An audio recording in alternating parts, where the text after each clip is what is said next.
बोलो कृष्ण कन्हैया लाल की, भागवत भगवान की।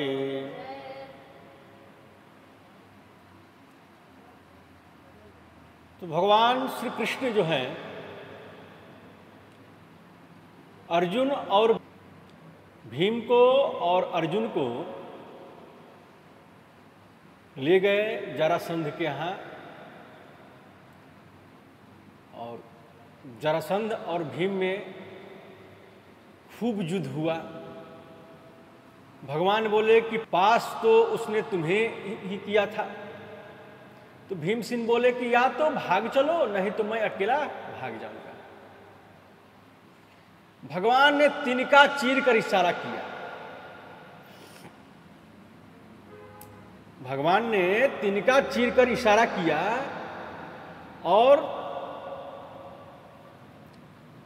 और भीमसेन के द्वारा जरासंध का वध करवा दिया। उसके पुत्र को राजगद्दी पर बैठाकर बहुत सा धन लेकर कृष्ण आए। इंद्रप्रस्थ में आकर राजसूय यज्ञ का शुभारंभ किया। यज्ञ के शुभारंभ में एक प्रश्न हो रहा है कि यज्ञ में सबसे पहले पूजा किसकी की जाए। तो शिशुपाल के सामने ही सहदेव ने कहा कि कृष्ण ही प्रथम पूजा के अधिकारी हैं। तो शिशुपाल ने 101 गाली गिनकर कृष्ण को दी। जिसके मां का पता नहीं, पिता का पता नहीं, जिसकी पहले पूजा, भगवान ने दिव्य सुदर्शन चक्र से उसके सिर को धड़ से अलग कर दिया। शिशुपाल का उद्धार हो गया। ये प्रसंग पहले नारद जी युधिष्ठिर से सुना चुके हैं। 7वें स्कंद में यज्ञ का शुभारंभ हुआ। तो देखिए यज्ञ कैसा भी हो, चाहे भागवत ज्ञान यज्ञ है, चाहे अन्य कोई यज्ञ है, यज्ञ में सहयोग सभी को करना चाहिए। अलग अलग समितियां बन गई। भगवान ने कहा सब एक एक काम बांट लो यज्ञ में। तो यज्ञ में सबसे महत्वपूर्ण एक चीज होती है कि दान का भंडार। कृष्ण ने दान के भंडार का कार्यभार सौंपा। दुर्योधन और कर्ण को भगवान बोले कि दुर्योधन तुम्हारा शत्रु है, ये सोचेगा पांडवों का सब, तो पांडवों का सब कुछ लूट जाए तो ठीक है। इसलिए ज्यादा से ज्यादा दान ये लोगों को देना, और यज्ञ में जितना ज्यादा दान देते हैं उतना ही बढ़ता है। कर्ण के हाथ में एक रेखा है, जितना देगा उतना बढ़ेगा। यज्ञ में दूसरा भंडारा होता है भोजन भंडारा। तो भोजन भंडार का मालिक बनाया कृष्ण ने भीम को, क्योंकि जो ज्यादा खाता है वो ज्यादा खिला भी सकता है। अब 1.5 फुल्का रोज खाता हो बेचारा, तो उसके सामने हमारे मथुरा के चौबे जी को बिठा दो, 1-2 पूड़ी तो वो बड़े प्रेम से परोसेगा, और तीसरी लाएगा तो पूछेगा दे दूं क्या? चौबे जी बोलेंगे रहने दो आप, हो गया भोजन। तो भोजन परोसना बहुत ही बड़ी कला है। भोजन परोसने में सभी निपुण नहीं हो सकते, इसलिए प्रभु ने भोजन परोसने का काम सौंप दिया। द्रौपदी कहाँ की थी मालूम है? पंजाब की थी। तो पंजाब के लोग ज्यादा सुंदर होते हैं और हष्ट-पुष्ट भी होते हैं, तगड़े भी होते हैं। अब 5 महीना पंजाब में रहकर आओ, 5 महीने में ही आपका भेष बदल जाएगा। पांडवों की पत्नी द्रौपदी पंजाब की थी। पंजाब को संस्कृत में कहते हैं पंचाल। तो पंजाब को संस्कृत में क्या कहते हैं? पंचाल। और पंजाब के राजा का नाम है द्रुपद। पंचाल नरेश की पुत्री होने के नाते द्रौपदी का एक नाम है पंचाली। तो पंजाब के लोगों में श्रद्धा है, कृष्ण भक्ति 2 प्रांतों में कूट कूट कर भरी है, एक पंजाब में, दूसरी गुजरात में। तो भगवान कृष्ण बोले कि आप सभी कुछ न कुछ सेवा कर रहे हो, तो कुछ सेवा मुझे भी तो मिलनी चाहिए। तो भगवान ने सोचा कि भगवान ने क्या सेवा ली कि यज्ञ मंडप में जितने लोग आ रहे हैं उनके चरणों को धोने का काम कृष्ण ने लिया। कृष्ण पादाव नेजने, आगंतुक लोगों के चरणों को मेरे प्रभु ने धोते, अपनी पीतांबरी से पोंछते, फिर अंदर बैठाते। उसी यज्ञ में दुर्योधन आया तो पांडवों के महल को देखा, दीवार उसको दरवाजा दिखी, दरवाजा दीवार दिखता है। पानी में आंगन का आभास हो जाने की वजह से पानी में गिर पड़ा, सिर में लग गई। अब द्रौपदी हंस गई। तो अंधे का तो अंधा ही होता है। तो 12 बरस का वनवास हुआ, 1 बरस का अज्ञातवास हुआ।